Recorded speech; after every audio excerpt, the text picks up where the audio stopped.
Welcome back. In today's video we're going to look at maroons. Now maroons would have been used during a nuclear war to warn of radioactive fallout.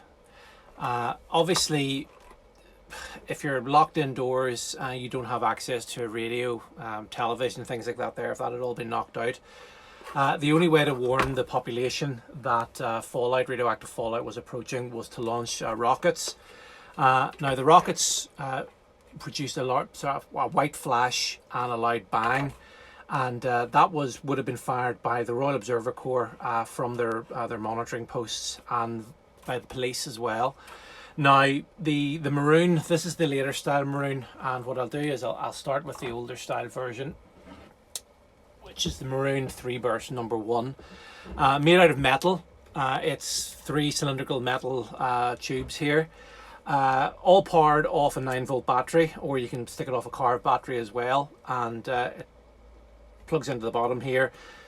Stick on the negative and then you touch onto the positive, and that would launch the 3 rockets, and the rockets launch in a staggered firing pattern, so that there's a bang, bang, bang, and that is to warn then of the fallout approaching.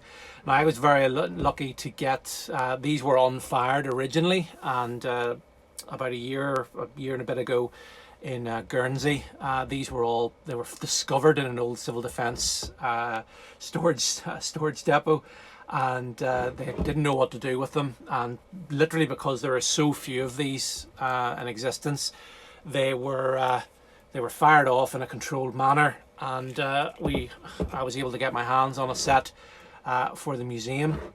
So as well as that, they also come with a set of metal feet.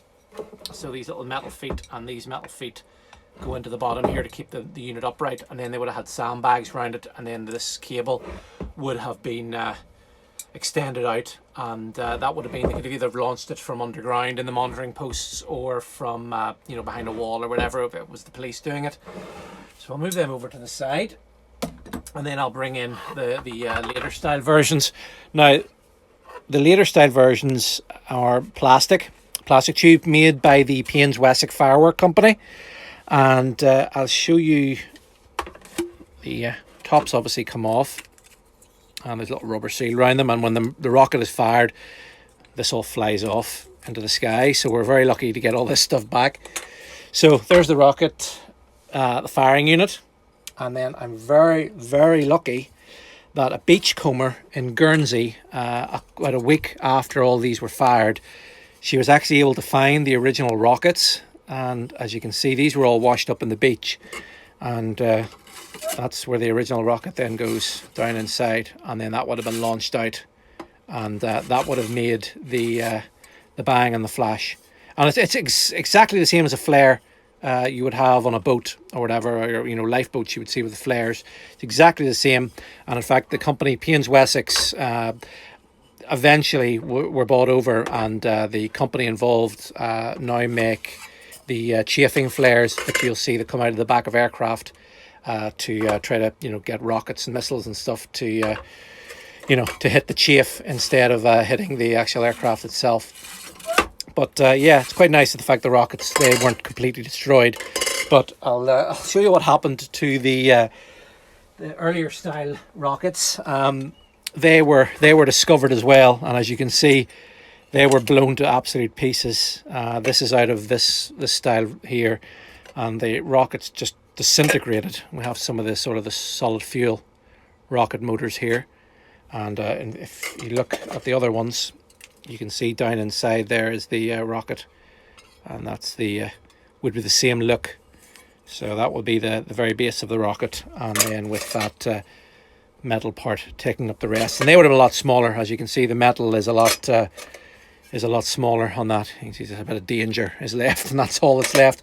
So I have a box of bits that were all discovered on the beach, and then I have these rockets which were discovered on the beach, which was pretty cool. There's the serial number, and a bit of the black tape for holding on the I think I have one here with the original rubber seal. That's the original rubber seal to keep the gunpowder and everything down inside, the pyrotechnics.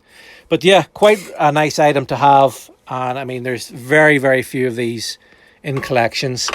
We have the firing box here for the later style ones, and then you can run that off a normal 9-volt battery and arm and fire. But there are, yeah, as I say, there are very, very few of these in the wild.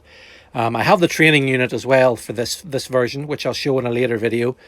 But I just thought I'd show you these. These are, you know, only fired, which is incredible when you think, you know, I think there has a manufacturing date in the bottom of this.